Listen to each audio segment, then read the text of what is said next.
Daniel Mercer had a routine: wake up at 6. Make breakfast for his 7-year-old daughter, Lily, drop her at school, go to work, come home. Repeat. It wasn't glamorous. It wasn't exciting, but it was his, and he protected it carefully. He was a single dad, had been for 3 years. Ever since his marriage quietly fell apart like wet paper. No big explosion, just a slow, painful dissolve. He didn't talk about it much. He just kept moving. Because Lily needed him to. But his friend Mara saw something Daniel couldn't see himself. She saw a man who was tired of being alone. Even if he'd never say it out loud. So, one Thursday evening, she called him with that familiar excitement in her voice. "I'm setting you up on a blind date," she said. "Before you say no, just trust me." Daniel almost laughed. Almost. Instead, he looked at Lily's drawing stuck to the refrigerator, a crayon picture of just the two of them, and he said the one word he hadn't said in a long time. "Okay. If this story already has your attention, you're not alone. Stay with us." The restaurant Mara chose was the kind of place Daniel never picked for himself: soft lighting, quiet jazz. Tables dressed in white linen that made everything feel more serious than it needed to be. He adjusted his collar at the door, checked his watch. He was 4 minutes early, because Daniel was always early. It was the kind of man he was. Dependable, steady, safe. He told the host Mara's name and was led through the warm, golden room toward a corner table near the window. He was looking down at his phone when he heard the chair shift. He looked up. And the world did something strange. It tilted. Because sitting at that table, composed, elegant, and completely still, was Claire Whitfield, his boss. Not just any boss. The woman who ran the entire marketing division. The woman whose approval determined his quarterly reviews. The woman who had once sent back a full campaign report with a single sticky note that read, "Start's over." That Claire Whitfield. She was looking at him with the same frozen expression he imagined was on his own face. Neither of them spoke for what felt like a very long time. Daniel's first thought was, "This is a mistake. Wrong table." His second thought was, "Her eyes are darker than they look under office lighting." He immediately hated himself for that thought. "Daniel," she finally said. Not a question. Just his name, landing carefully in the space between them like something fragile. "Mrs. Whitfield," he replied. His voice was steadier than he expected. She looked down at her phone. Then back at him. Something moved behind her eyes. Not quite embarrassment, but close to it. "Mara set you up too," she said quietly. It wasn't a question either. He pulled out the chair across from her and sat down slowly. Because standing in the middle of a restaurant staring at his boss seemed worse than sitting across from her in silence. The candle between them flickered. Daniel studied the menu like it held the answers to every question he'd never asked. Claire straightened her water glass, once. Then again. And in that small, quiet moment, two people who knew each other only through conference rooms and email threads sat together in the most vulnerable place adults can find themselves, completely unprepared. If you've ever been caught completely off guard by someone you thought you already knew, drop a comment below.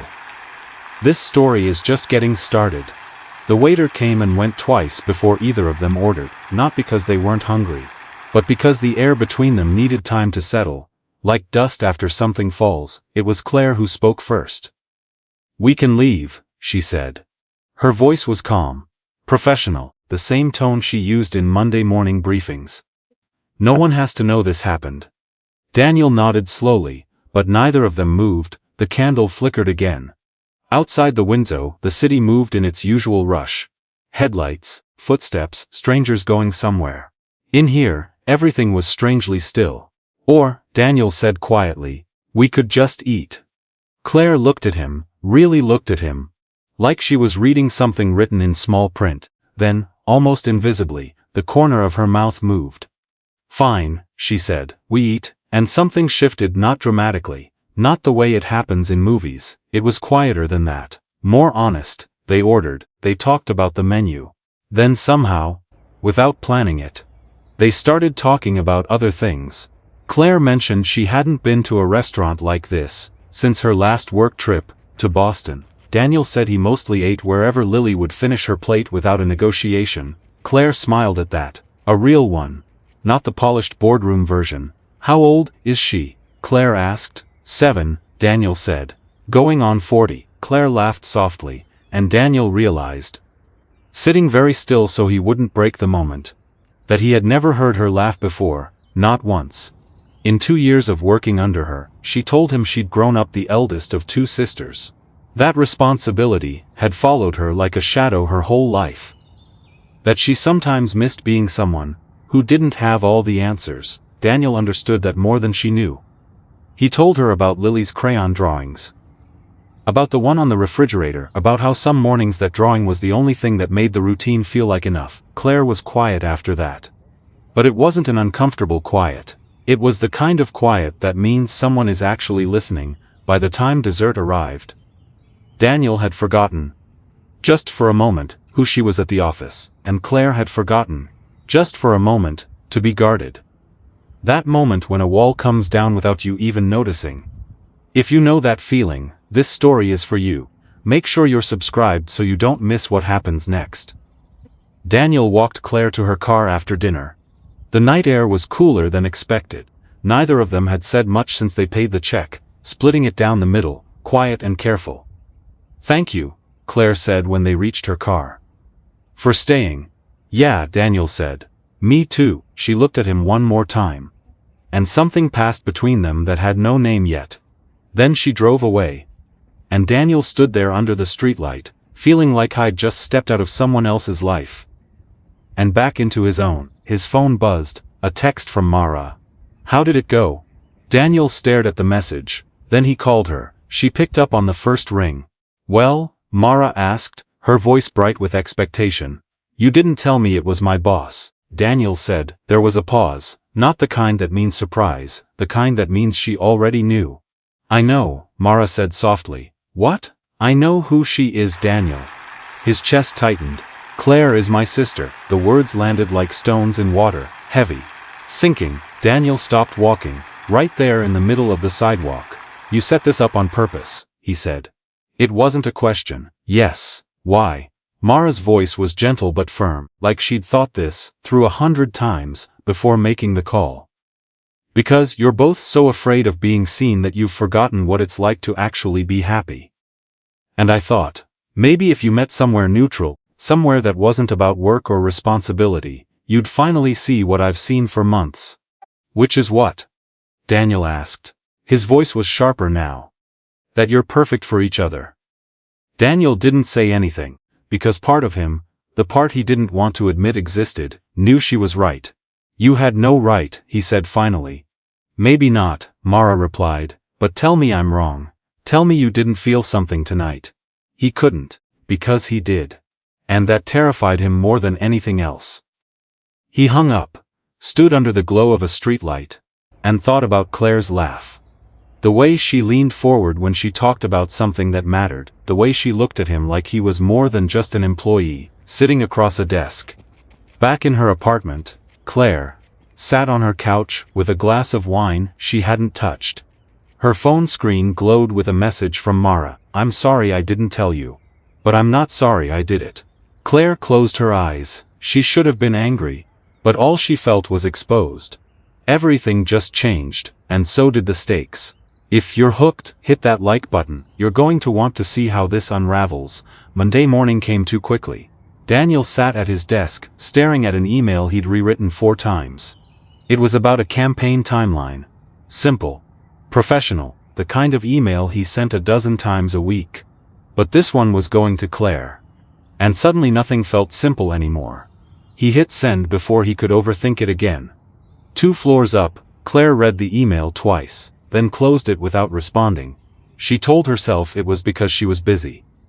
That she'd reply later, but the truth was, she didn't know what tone to use anymore. At 10 a.m., they passed each other in the hallway. Good morning, Claire said. Her voice was smooth, controlled, the same voice she used with everyone. Morning, Daniel replied.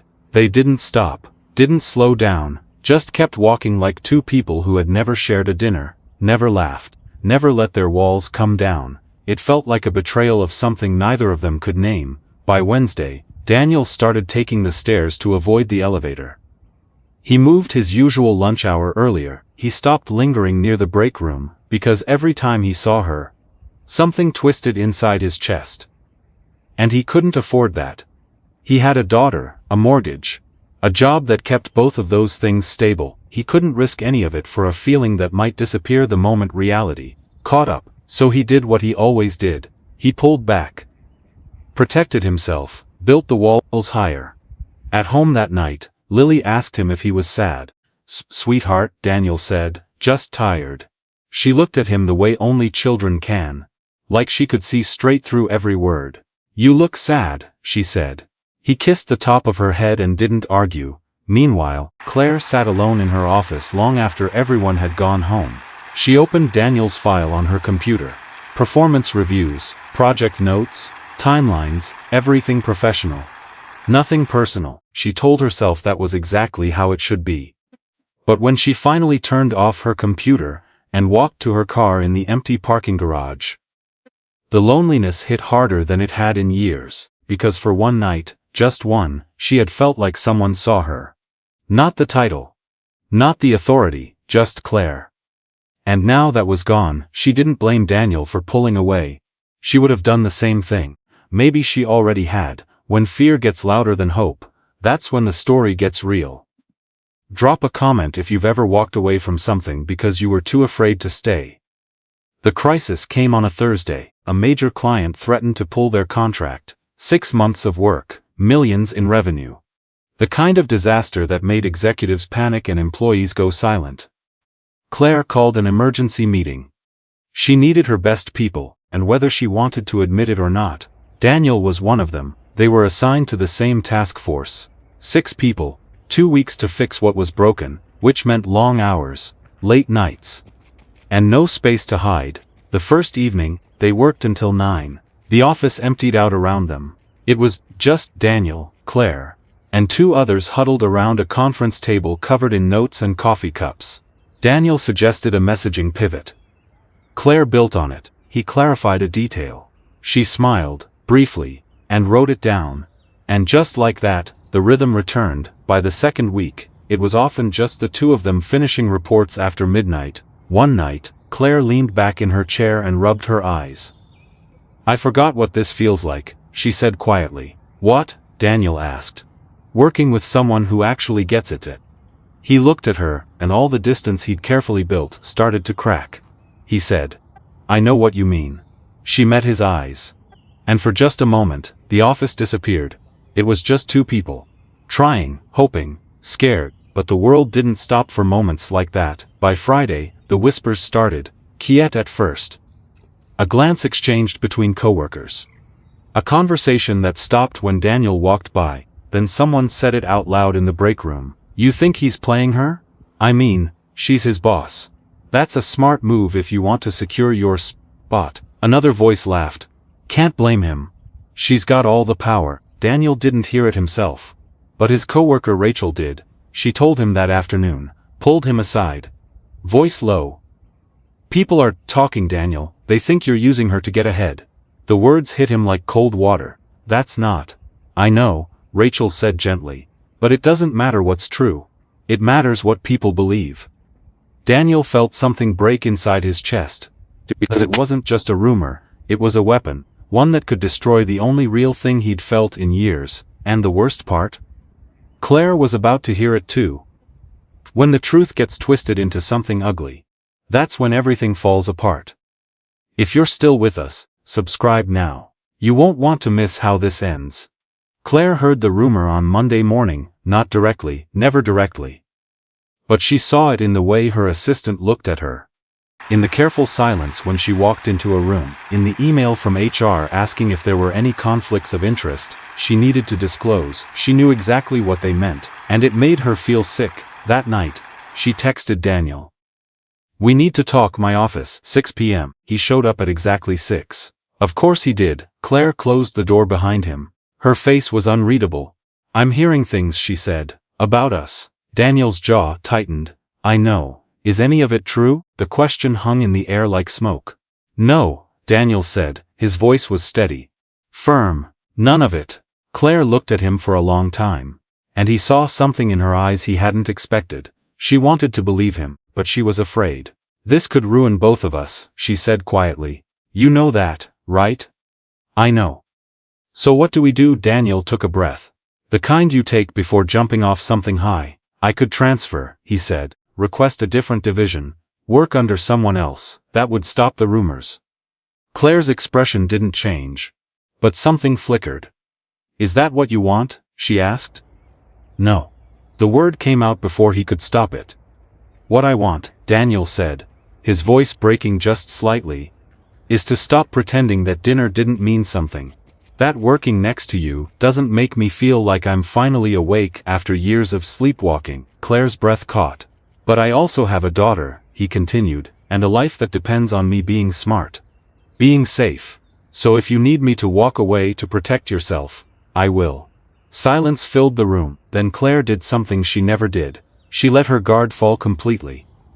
"I don't want you to walk away," she whispered. "I'm just terrified of what happens if you stay." Daniel stepped closer, not too close.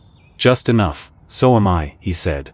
"But I'm more afraid of losing something real because I was too scared to try." Claire closed her eyes, and when she opened them again, there were tears there. "Then stay," she said. Daniel smiled. "Small. Real. Okay." 3 months later, Daniel walked into a parent-teacher meeting with Lily, and beside him, smiling softly, holding his hand like it was the most natural thing in the world, was Claire, not his boss. Just Claire. The woman Mara had been right about all along. If this story made you feel something, you're not alone. Like, comment, and subscribe for more stories about love, risk, and the courage it takes to choose your own happiness, because sometimes the best things in life are the ones that scare us most.